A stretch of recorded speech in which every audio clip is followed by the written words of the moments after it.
Now let us understand how LED is formed and how it works. How LED is formed and how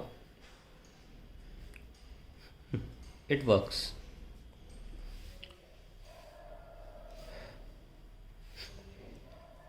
देखिए क्या होता है कि अगर आप नॉर्मल सिलिकन, प्योर सिलिकन ले लें अगर, तो देखते हैं उससे एलईडी बनाई जा सकती है कि नहीं। जो प्योर सिलिकन में कुछ ऐसा दिखता है, कंडक्शन बैंड और ये वैलेंस बैंड बना रहा हूँ, कोई डोपिंग नहीं हो रही है, देखिए ना, क्योंकि प्योर सिलिकन है।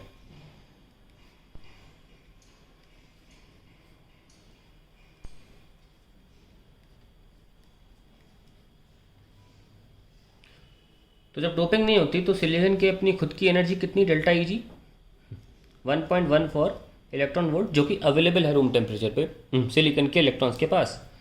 तो वो क्या करते हैं, एक अपना इलेक्ट्रॉन छोड़ देते हैं और कंडक्शन बैंड में चले जाते हैं। तो one electron and hole pair is generated. अब क्योंकि हम बता चुके हैं पहले भी कि सिलिकन की ताकत बहुत ज़्यादा बढ़ जाती है, तो करीब 10 करोड़ एटम्स के रीजन तक कोई और सिलिकन अपना इलेक्ट्रॉन नहीं छोड़ पाता। तो काफ़ी दूर से कोई एक सिलिकन अपना इलेक्ट्रॉन छोड़ता है, और जिसके कारण होल इलेक्ट्रॉन जो पेयर्स हैं वो काफ़ी कम जनरेट हो पाते हैं इन एन इंट्रिंसिक सेमीकंडक्टर। लिख सकते हैं इन एन इंट्रिंसिक या प्योर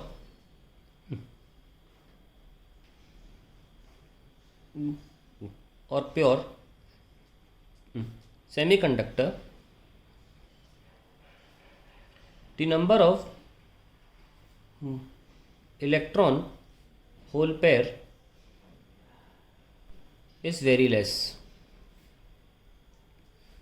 जिसकी वजह से वापस जो आना है, क्योंकि अल्टीमेटली इनका वापस आना ज़रूरी है, होल्स में बैठ जाना ज़रूरी है, और जब ये वापस आते हैं कंडक्शन बैंड से वैलेंस बैंड की तरफ, तब एनर्जी जो रिलीज़ होती है वो किसी कलर को दिखानी चाहिए, किसी वेवलेंथ के कॉरेस्पॉन्डिंग होनी चाहिए। तो अब जब रिकॉम्बिनेशन दिखा रहे हैं, रिकॉम्बिनेशन प्रोसेस देखिए कैसे होती है। ये हमारा कंडक्शन बैंड था जिसमें इलेक्ट्रॉन्स चले जाते हैं, और ये वैलेंस बैंड है जिसमें से गए हैं।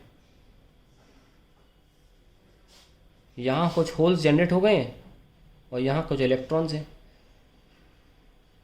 जितने इलेक्ट्रॉन उतने ही होल, पर है बहुत कम, 1 × 10⁸ एटम्स, ये बहुत कम मात्रा है।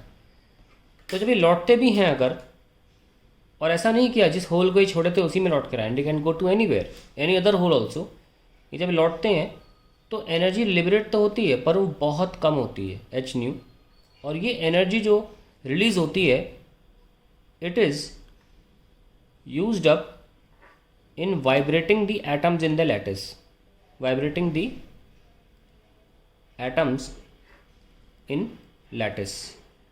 यानी कि प्योर सिलिकन से सेमीकंडक्टर बनाना असंभव है। ये बोर्ड एग्जाम का क्वेश्चन है कि आप प्योर सिलिकन से सेमीकंडक्टर नहीं बना सकते, सॉरी क्या बोल रहा हूँ, एलईडी नहीं बना सकते। क्यों?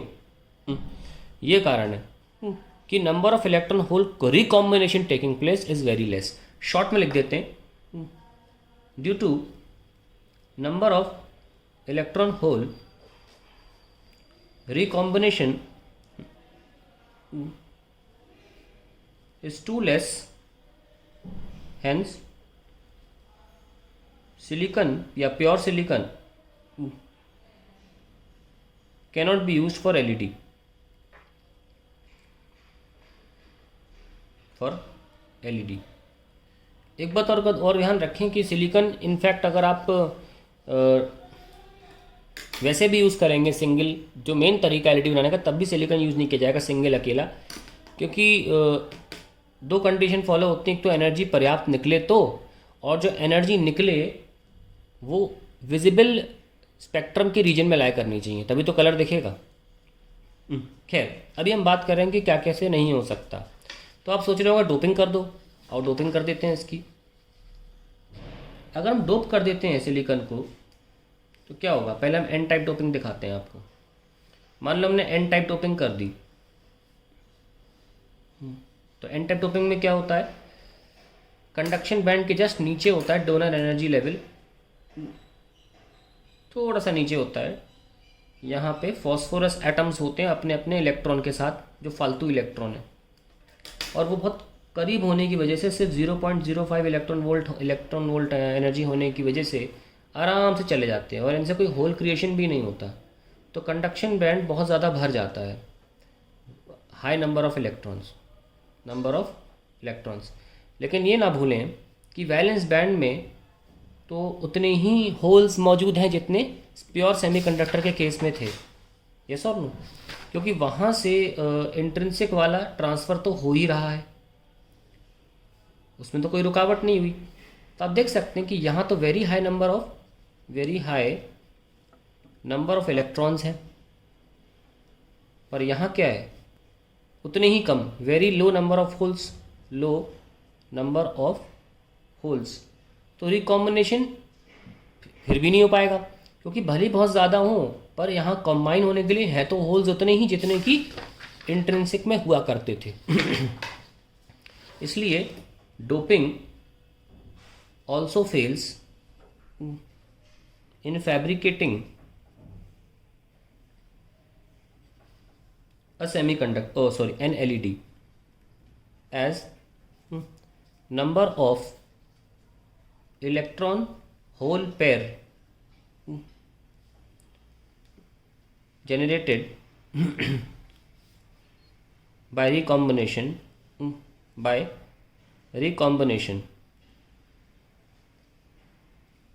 is still same as that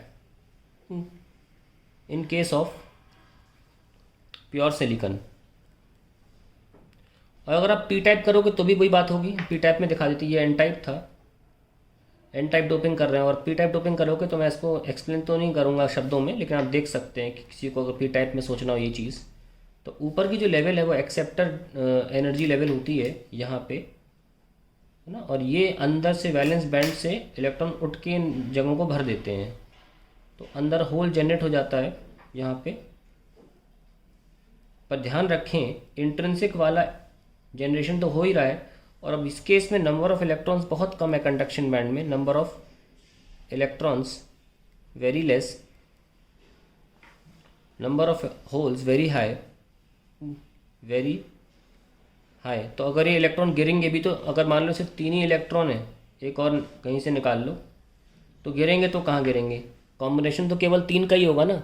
तो फिर से बात वही है कि कॉम्बिनेशन तो उतना ही हो रहा है जितना प्योर सिलिकॉन में हो रहा था। तो हम एक बात तो समझ गए, हमें समझ गए कि अगर आपको बनाना ही एलईडी तो ऐसा बनाना होगा कि जितने इलेक्ट्रॉन्स कंडक्शन बैंड में हैं उतने ही होल्स वैलेंस बैंड में होने चाहिए। और इसीलिए LEDs are formed by highly doping both P N N sections. ये सिंपल सा लॉजिक था, जो लंबी कहानी से मैंने बताया आपको, तभी एलईडी बन पाएगा, highly doping P N N sections. तो अब हमारे पास P N N section highly doped बन चुका है। ये डिप्लीशन रीजन है, ये हमारे पास डोपेंट्स हैं,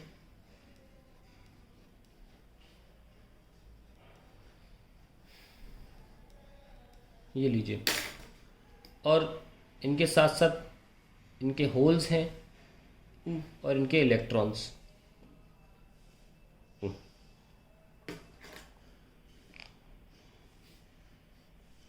minus minus minus minus Al minus P plus phosphorus plus, anyways. तो काफ़ी ज़्यादा होल्स यहाँ पे और काफ़ी ज़्यादा इलेक्ट्रॉन्स है। अब जब आप इसको फॉरवर्ड बायसिंग करते हो तो पॉजिटिव पोल जो है वो इन होल्स को यहाँ भेजता है डिप्लीशन रीजन में, और negative pole of the battery इनको इलेक्ट्रॉन्स को फोर्स करता है इंटर डिप्लीशन रीजन, और यहाँ पे very high number of hole electron combination takes place, और high number of electron hole combination takes place, hence higher energy is liberated, release कह सकते हैं, रिलीज, ज़्यादा कॉम्बिनेशन का ज़रूरत है, ठीक है। तो उसके बाद हमें वो एनर्जी रिलीज़ होती है अगर वो विजिबल रीजन में लाई करेगी, इससे ज़्यादा होने से फ़र्क नहीं है ना। अगर वो रिलीज लाई करेगी विजिबल रीजन में, तब हमें अपने हिसाब से कलर दिख जाएगा। जैसे कि हम इसको बात को लिख लेते हैं, LEDs are formed by highly doping both P N N sections. तो वर्किंग क्या है, देखो working when a highly doped PN junction diode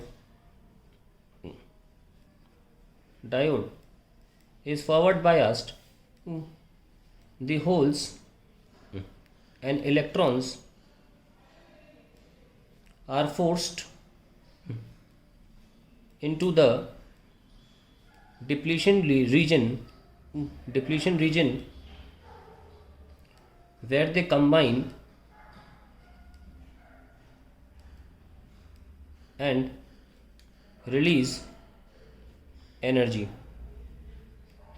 तो ये तो इम्पोर्टेंट था होना, लेकिन दूसरी कंडीशन क्या है, if this energy happens to लाई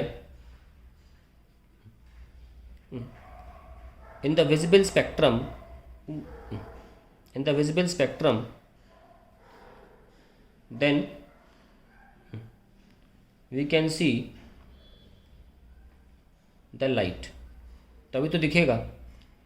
तो अब जैसे कि सिलिकॉन क्यों नहीं बना सकते, एक तो सिलिकॉन, प्योर सिलिकॉन तो सवाल ही नहीं उठता, पर at the same time silicon को डोप भी कर लोगे तो भी नहीं बनने वाला सिलिकॉन से LED।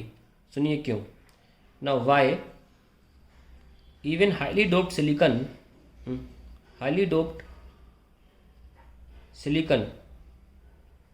cannot be used to make LED,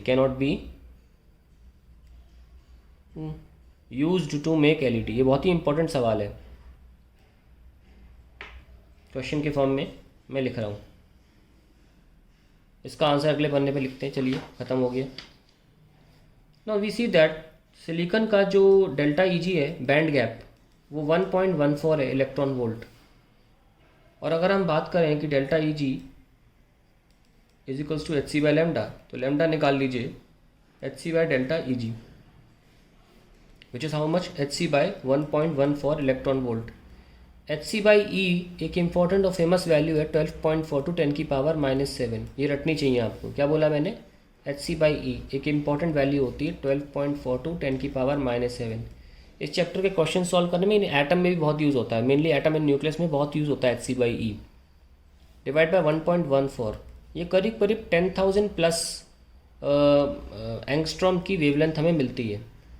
तो वेवलेंथ जो आप देख रहे हैं, ये पूरा आपको मैथमेटिकल एनालिसिस करना होता है। बोर्ड एग्जाम में क्वेश्चन आता है कि सिलिकॉन को यूज़ क्यों नहीं कर सकते, कि 10,000 एंगस्ट्रॉम के ऊपर की आपको वेवलेंथ मिलेगी जो कि विजिबल रीजन में लाई नहीं करती। This lies in the infrared reason, since the emitted wavelength does not lie in the visible spectrum region,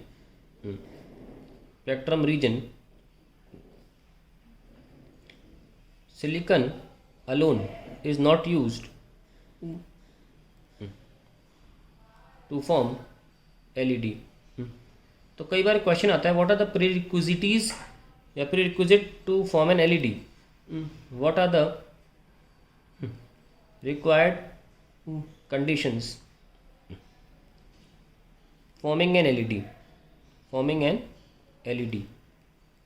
देखो, हम ये नहीं लिखेंगे कि प्योर मत लीजिए, वो तो अंडरस्टूड है, उससे तो कुछ होगा ही नहीं। अगर आप प्योर सिलिकॉन ले लोगे तो कुछ होगा ही नहीं, तो वो आंसर देना सही नहीं। वो तो मैंने बताया कि बनता कैसे नहीं है। अगर वो सारी संभावनाएं पूरी भी कर लो तो भी सिलिकॉन नहीं बना पा रहा LED, इसलिए कंडीशन में वो आंसर नहीं आएगा कि what are the requirement, do not take pure silicon, ऐसा नहीं लेना है। Do not take pure germanium, don't say like that. वो अंडरस्टूड है, वो बेस रिक्वायरमेंट है, उसको यहाँ आंसर में नहीं लिखते। आंसर यहाँ आता है, those semiconductor junctions, semiconductor diodes और tertiary solids should be used whose delta EG lies in the visible spectrum region, तो वो ही यूज़ करना चाहिए। अब मैंने टर्शरी सॉलिड्स क्यों बोला, देखिए, गैलियम आर्सेनाइड फॉस्फाइड, ऐसे 3 वालों के कॉम्बिनेशन को टर्शियरी सॉलिड बोलते हैं। इनके लिए जो वेवलेंथ होती है वो 6500 के आसपास आती है। और दूसरी बात, आप अलग अलग तरीके की डोपिंग से आप थोड़ा सा बैंड गैप को कम भी कर सकते हैं, या बैंड गैप को उस लेवल पे ला सकते हैं अलग अलग तरीके की डोपिंग के साथ, अलग अलग मिक्सचर बना के, जिससे कि आपको वेवलेंथ वो वाली मिल जाएगी जो लाइट को बिलोंग करती है, जो हमें दिखती हैं। तो ये एक तरीका, एक गैलियम आर्सेनाइड से भी आप, गैलियम फॉस्फाइड से भी एलईडी बनता है, ये भी आपको विजिबल रेंज में दे देगा। तो एग्जांपल्स मैंने आपको दे दिए, बोर्ड एग्जाम में एग्जांपल आते हैं, राइट टू एग्जांपल्स या an example of an LED. तो आप गैलियम आर्सेनिक फॉस्फाइड गैस्प या गैप ऐसे रख सकते हैं और आंसर्स दे सकते हैं। हम देखते हैं कि एलईडीज़ कहाँ कहाँ यूज़ होते हैं, इनके एडवांटेजेस क्या है। Let us see advantages of LED.